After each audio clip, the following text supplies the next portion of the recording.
నమస్తే అండి. నమస్తే నెట్వర్క్ అండి. కనెక్ట్ అవ్వలేదు ఎందుకోని, అందుకని ఉమ్. లేట్ అయింది.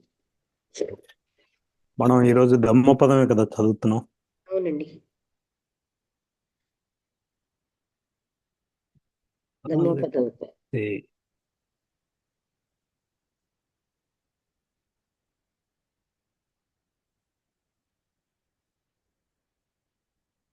ఆ, పేజ్ నెంబర్ 475 అండి.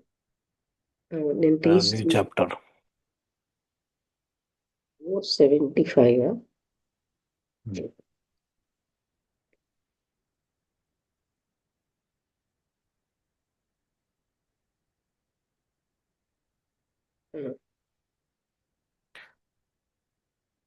స్టార్ట్ చేయనండి. 475 కదా, అంటే నేను అది ఇటు అటు నేను చదవడానికి తీసానులేండి. ఓకే. మీరు స్టార్ట్ చేయండి. Practices that will not lead to purity. The story of venerable Bahubhandika. While residing at the Jatwana monastery, the Buddha spoke these words with reference to Bahubhandika, a monk with many possessions.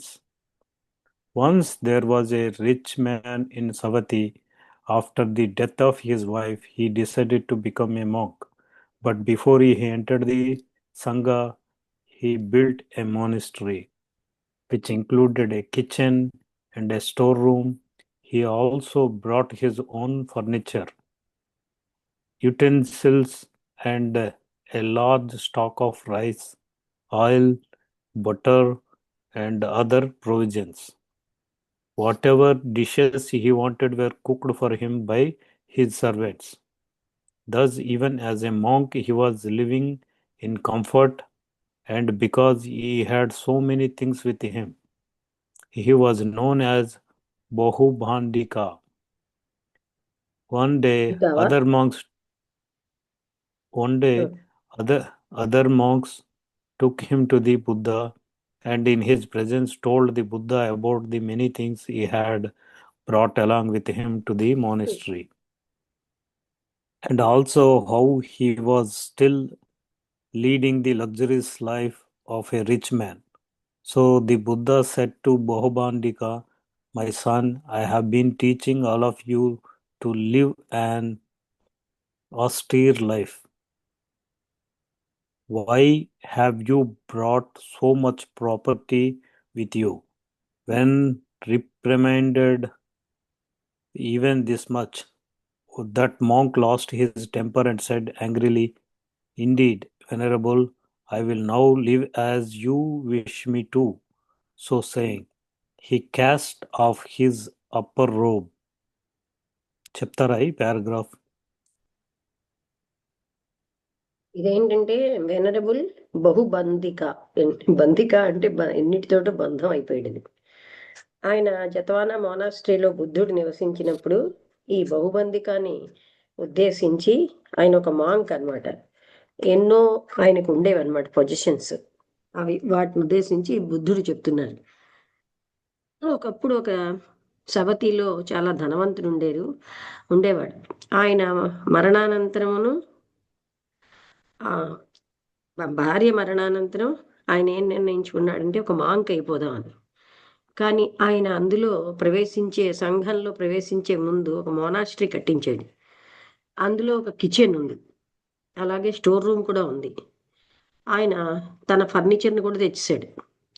అదే కాకుండా పాత్రలు, అలాగే ఎంతో ఎక్కువ బియ్యం, oil, అలాగే butter అంటే వెన్న, ఇంకా అలాంటి ఎన్నో తెచ్చాడనమాట. అయితే ఏ డిషెస్ అయినా ఆయన కోరుకుంటే అక్కడే తన కోసం అని కుక్ చేసేవారు తన సర్వెంట్స్. ఈ విధంగా ఒక మాంక్గా ఆయన చాలా సౌఖ్యంతో జీవిస్తున్నాడు. ఎందుకంటే తనతో చాలా ఉన్నాయి కదా, అందుకని ఆయన్ని బహుబంధిక అని పిలిచేవారు. ఒకరోజు ఇతర మాంక్స్ ఏమో ఆయన్ని బుద్ధ దగ్గరికి తీసుకెళ్లారు. ఆయన ప్రెజెన్స్లో చెప్పారు ఈ ఎన్నో వస్తువులు ఆయన దగ్గర ఏంటేంటి తీసుకొచ్చాడని, ఆ మొనాస్ట్రీకి ఏం తెచ్చాడు, ఏ విధంగా ఆయన ఇప్పటికీ భోగకరమైన జీవితం గడుపుతున్నాడో ఒక ధనవంతుడిగా చెప్పాడు. ఇప్పుడు బుద్ధ ఏమన్నాడంటే బహుబంధికతో, నేనేమో మీ అందరికీ కూడా ఒక పవిత్రమైన జీవితం అంటే సన్యాసం త్యాగపూరితమైన జీవితం జీవించమని చెప్తున్నాను. నువ్వెందుకు ఇన్ని రకాలైనటువంటి ఈ సంపద అంతాను నీతో పాటు తీసుకొచ్చావు? ఇది రిప్రిమాండెడ్ అంటే ఒకసారి చూడండి. రిప్రిమాండ్, REPRIMAND. రిప్రిమైండ్ అండి. REPRIMAND.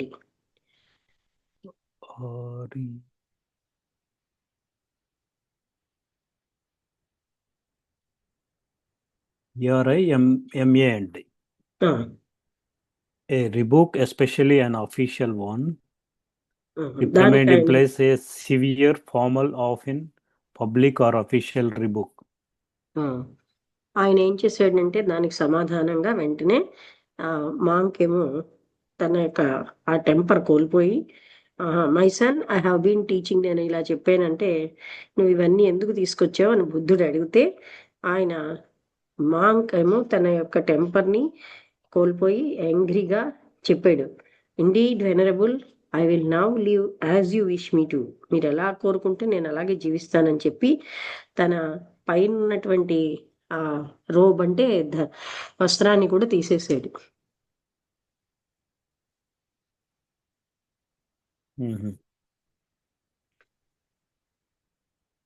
ఓకే, నెక్స్ట్ చదవమంటారు కదా మీరు అక్కడ నుంచి. సీయింగ్ ఏంటి him thus the Buddha said to him. Time ఉంది కదండి, చదువుతాను. చదవండి. Seeing him thus, the Buddha said to him, my son, in your last existence, you were an evil spirit. Even as an evil spirit, you had a sense of shame and a sense of fear to do evil. Now that you are a monk in my teaching, why do you have to throw away the sense of shame and the sense of fear to do evil? When he heard those words, the monk realized his mistake. His sense of shame and fear to do evil returned, and he respectfully paid obeisance to the Buddha and asked that he should be pardoned. The Buddha then said to him, standing there without your upper robe is not proper. Just discarding your robe, etc., does not make you an austere monk. A monk must also discard his doubt. చెప్పండి 2 paragraphs. ఆయన కోపంతో తన పైన ఉన్న వస్త్రం వాళ్ళు అదొకటే వేసుకుంటారు కదా, తీసేసాడు అనమాట. అప్పుడు వెంటనే ఈ విధంగా బుద్ధుడు అది చూసి ఆయనతో అన్నాడు, మై సన్, అంటే నీ యొక్క లాస్ట్ బర్త్ లో నువ్వు ఒక చెడు స్పిరిట్ అంటే దయ్యానికి, అయినా కూడా evil spirit, as an evil spirit గా నువ్వు ఉన్నా నీకేమో ఒక రకమైన సిగ్గు ఉండేది, అలాగే భయం కూడా ఉండేది ఏదైనా చెడు చేయడానికి. ఇవాళ నువ్వు ఒక మాంకుగా నా బోధలకి వచ్చావు. నువ్వు ఎందుకని ఆ షేమ్ అనే సెన్స్ ఆఫ్ షేమ్ అని తీసేస్తున్నావు? అలాగే సెన్స్ ఆఫ్ ఫియర్ కూడా, చెడు చేయడానికి ఫియర్ అని వదిలేసావు.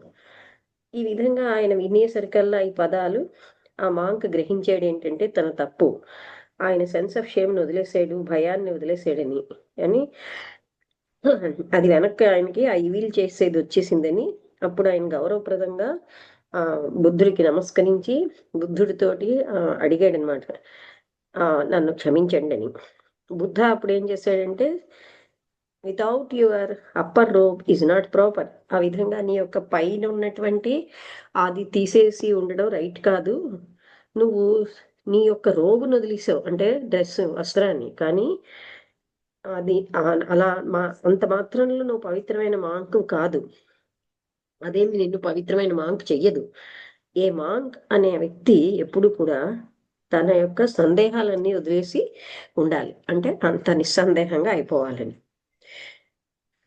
Explanatory translate. A person seeking the purification of his soul may practice the ritual of wandering about naked, or else he may wear turbans, he may even smear his body with mud, he may even refrain from partaking of food as an austerity to obtain purity. He may lie on bare earth, or else he may throw dust all over his body. And again, some may practice a squatting posture. All these will not wash a person into spiritual purity if his wavering of mind has not been overcome. చెప్పండి, చాలా important point. ఏమంటున్నారంటే ఏ వ్యక్తి అయితే పవిత్రతని ఆత్మ పవిత్రతని ఆయన అన్వేషిస్తున్నాడో ఆయన ఇటు అటు అంటే వాండరింగ్ అంటే వస్త్రాలు లేకుండా తిరగవలసి ఉంటుంది. లేకపోతే ఆయన ఒక్క టర్బన్ అంటే తలపాగా వేసుకోవాల్సి ఉంటుంది. ఆయన తన శరీరానికి మట్టి కూడా రాసుకోవాలి.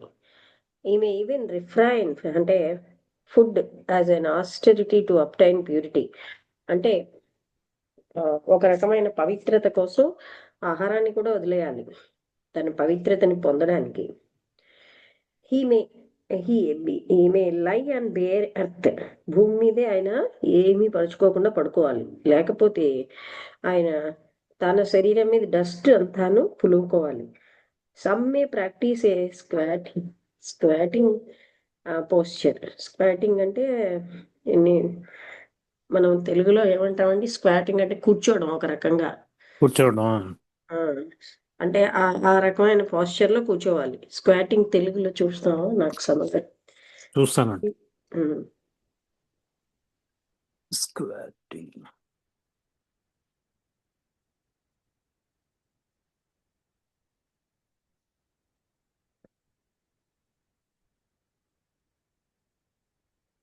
present of squat present particularly if you crouch down very low and sit on your heels, you squat.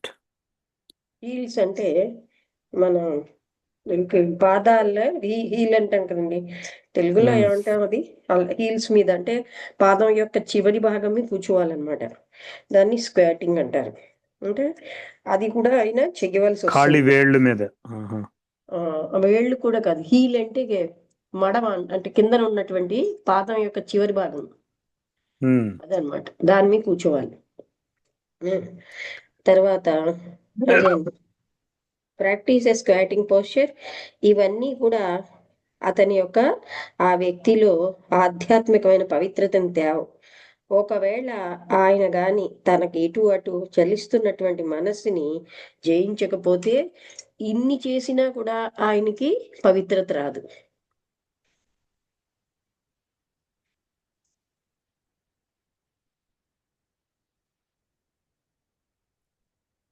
ఇవన్నీ చేసేసినా పవిత్రత రాదు.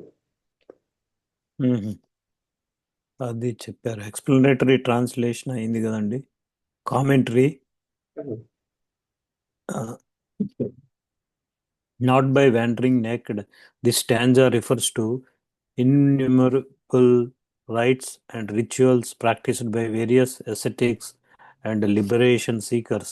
Their mistaken efforts are considered here. Gymnosophism is still practiced in Jambudipa. External dirtiness is regarded by some as a mark of saintliness. The Buddha denounced strict asceticism confined to such externals. The members of his celibate Sangha follow the middle path, avoiding the extremes of self-mortification and self-indulgence. Simplicity, humility, and poverty should be the chief characteristics of monks as much as cleanliness. Unwashed matted hair is regarded by the foolish as a mark of holiness. The non-cleaning of teeth and smearing the body with mud and fasting alone do not tend to purification. The monks do fast daily between midday and the following dawn. Sleeping on the ground does not lead to purity. Monks only avoid luxuries and high couches rubbing the body with ashes is still practiced by some ascetics. Next పారాగ్రాఫ్తో కూడా అయిపోతుందండి, అది చదివేస్తాను, దాంతో మీరు చెప్దురు కానీ. Superficial observances and oaths do not purify a person, no matter how long it is practiced. As long as the mind wavers between good and bad and has not achieved integrity where the mind is set on being good without hesitation, purity of mind has not been achieved. Overcoming wavering is the achievement of this integrity, which is the beginning of the process of mental purification. చెప్పండి commentary. స్టేంజా ఏం చెప్తున్నారంటే, ఎన్నో రకాలైనటువంటి rituals, రకరకాలైనటువంటి ఈ అంటే సాధకులు వాళ్ళ ముక్తి కోసం ప్రాక్టీస్ చేస్తూ ఉంటారు అనమాట, అన్వేషకులను. వాళ్ళు చేసేటటువంటి తప్పుడు ప్రయత్నాలు ఇక్కడ ఏంటేంటి చేస్తున్నారు అన్నవి ఇచ్చారు అన్ని. ఏంటంటే జిమ్నాస్టిక్స్ అంటే ఏంటి, మనం జిమ్ లోకి వెళ్తాం కదా, అందులో రకరకాలైనటువంటి ఎక్సర్సైజులు చేస్తాం.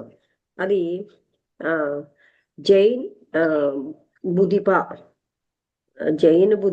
అనే దాంట్లో చేస్తారట.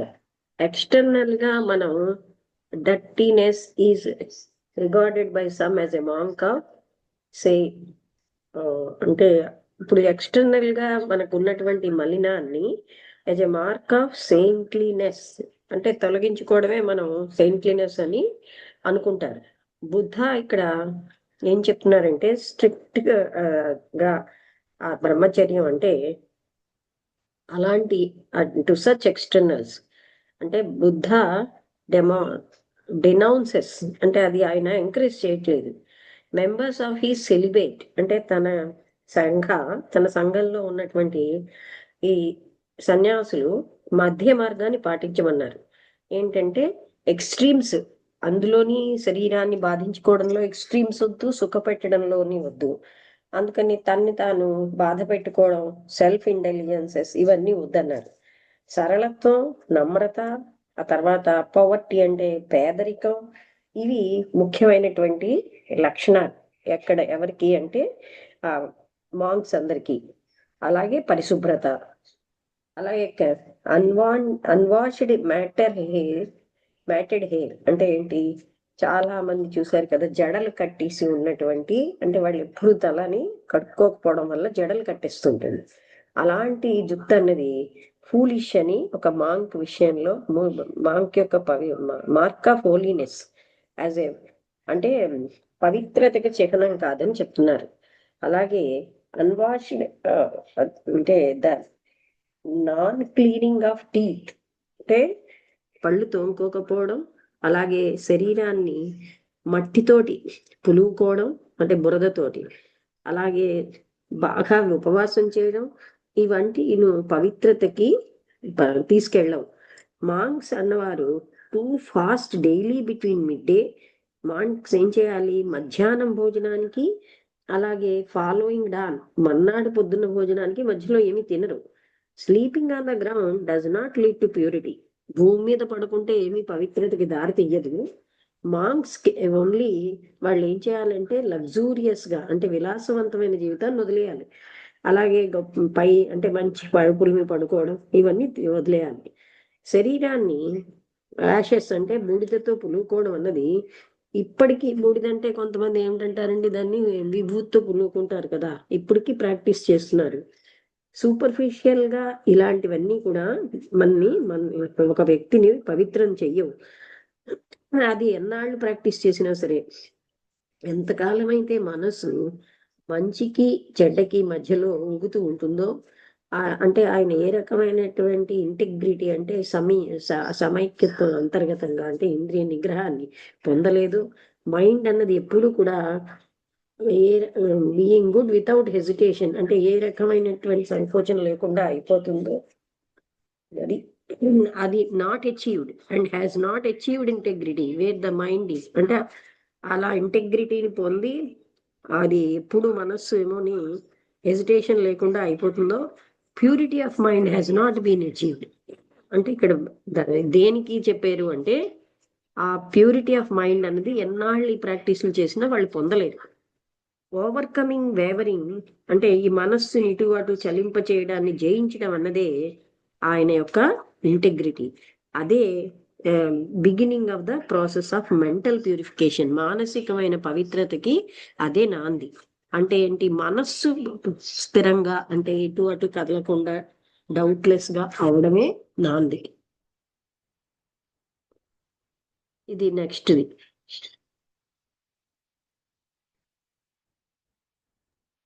So Costumes do not mar virtue. The story of Santati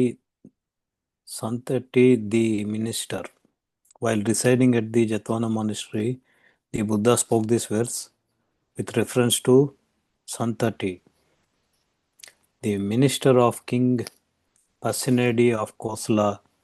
On one occasion, Santati the minister returned after suppressing a rebellion on the border. King Pasenadi was so pleased with him that he honored the minister with the gift of the riches and glory of a ruler, together with a dancing girl to entertain him for 7 days. On the 7th day, riding the ornamented royal elephant, he went down to the riverside for a bath.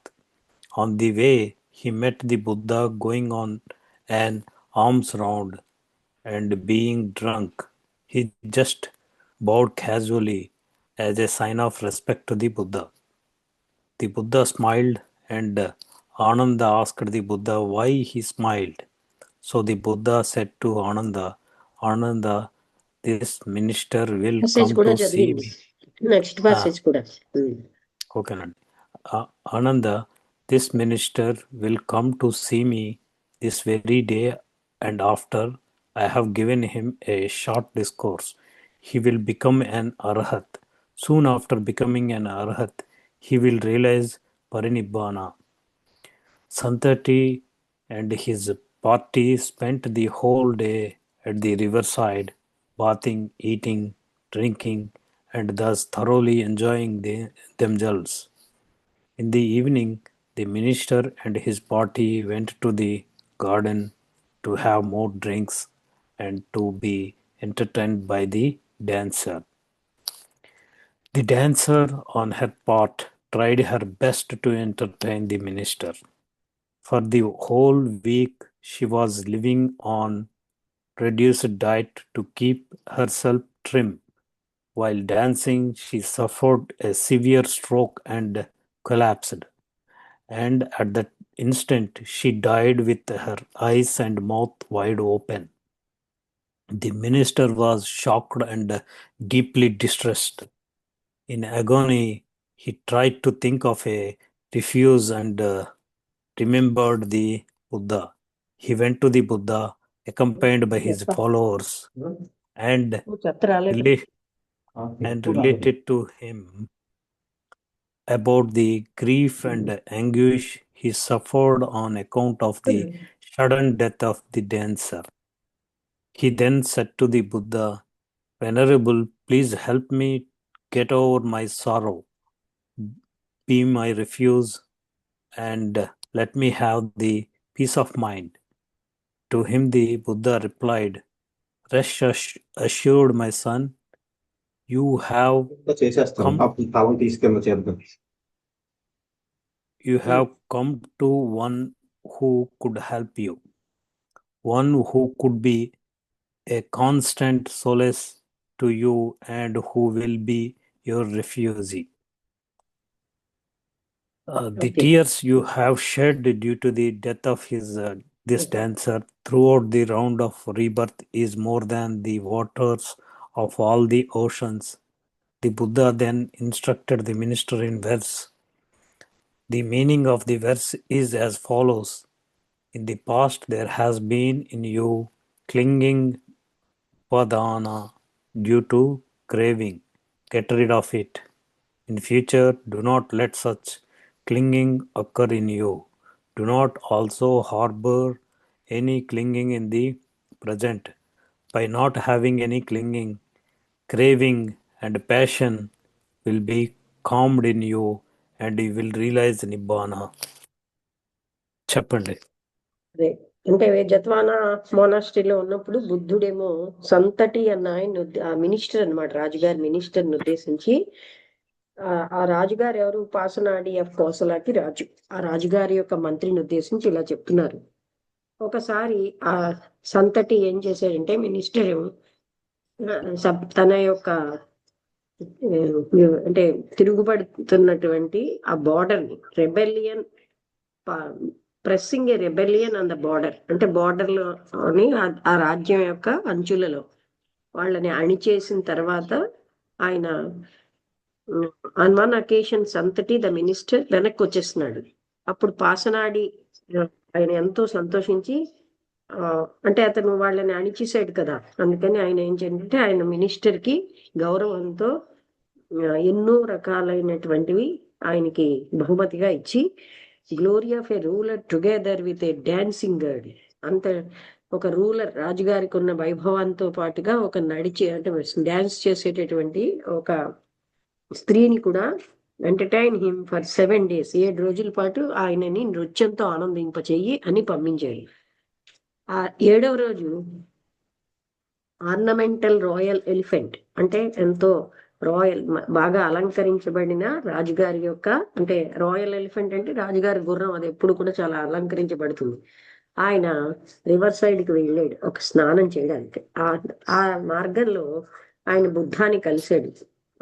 ఆల్మ్స్ round and being drunk he just bowed casual గా ఆయనకి నమస్కరించాడు. అంటే చూడండి, శ్రద్ధాపూర్వకంగా కాకుండా ఆయన బుద్ధునికి నమస్కరిస్తూ, అంటే respect కోసం. బుద్ధ ఏమో చిరునవ్వు నవ్వాడు. అప్పుడు ఆనంద అడిగాడు అనమాట బుద్ధుణ్ణి, అంటే ఆనంద ఎవరు, ఆయనతో దగ్గరగా ఉన్న శిష్యుడు, ఎందుకు మీరు చిరునవ్వు నవ్వుతున్నారు అని.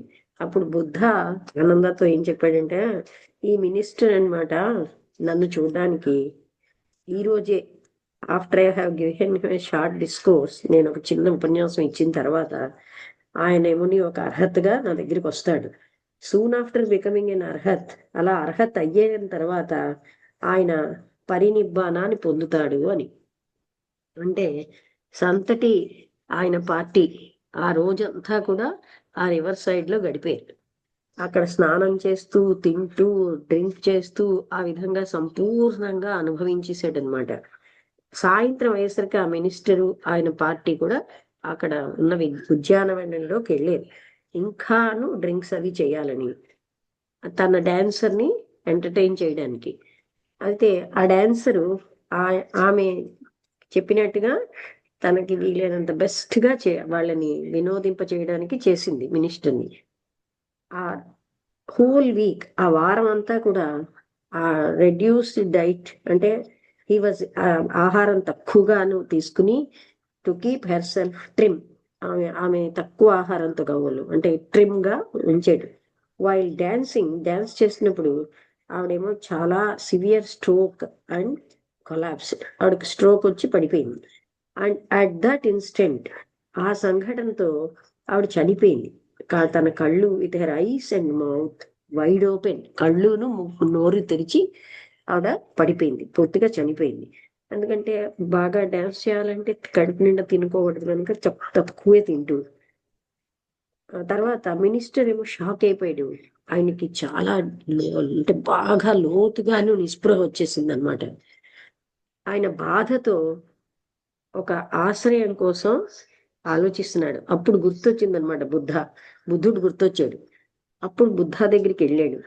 ఆయన తన ఫాలోయర్స్ అందరితోని అబౌట్ ఈ దుఃఖం, ఏదైతే బాధ తను బాగా పడుతున్నాడో ఆ డాన్సర్ సడన్ డెత్ వల్ల చెప్పాడనమాట. అప్పుడు ఇంకా ఏం చెప్పాడంటే బుద్ధతో, వెనరబుల్, నాకు సహాయం చేయండి నా ఈ దుఃఖాన్ని జయించడానికి, నాకు మీరు ఆశ్రయంగా ఉండండి, నాకు పీస్ ఆఫ్ మైండ్ వచ్చేటట్టు చేయండి అని. To him the Buddha replied. అప్పుడు బుద్ధ ఏం చెప్పాడంటే, ఈ రెస్ట్ అష్యూర్డ్ మై సన్, మీకు రెస్ట్ దొరుకుతుంది, మీరు ఇక్కడికి you have come to one who could help you. మీరు ఎవరి దగ్గరికి వచ్చారు, మీరు ఎక్కడి నుంచి సహాయం అందుతుందో అక్కడికి వచ్చావు. One who could be a constant solace to you. నీకు నిరంతరాయంగా ఓదార్పునిచ్చే వ్యక్తి దగ్గరికి వచ్చావు. నీకే ఎవరైతే నీ ఆశ్రయము అంటే కళ్ళనీళ్ళేమో మీరు నీ కళ్ళంట వస్తున్నాయి. ఎందుకంటే ఆ డాన్సర్ చనిపోవడం బట్టి అంటే throughout the round of rebirths is more than the waters of all the oceans. అంటే నీకు ఈ ఎన్నో రకాలైనటువంటి పునర్జన్మలు అన్నిటికంటే ఈ సముద్రంలో ఉన్న నీళ్ళ కంటే అది గొప్పది.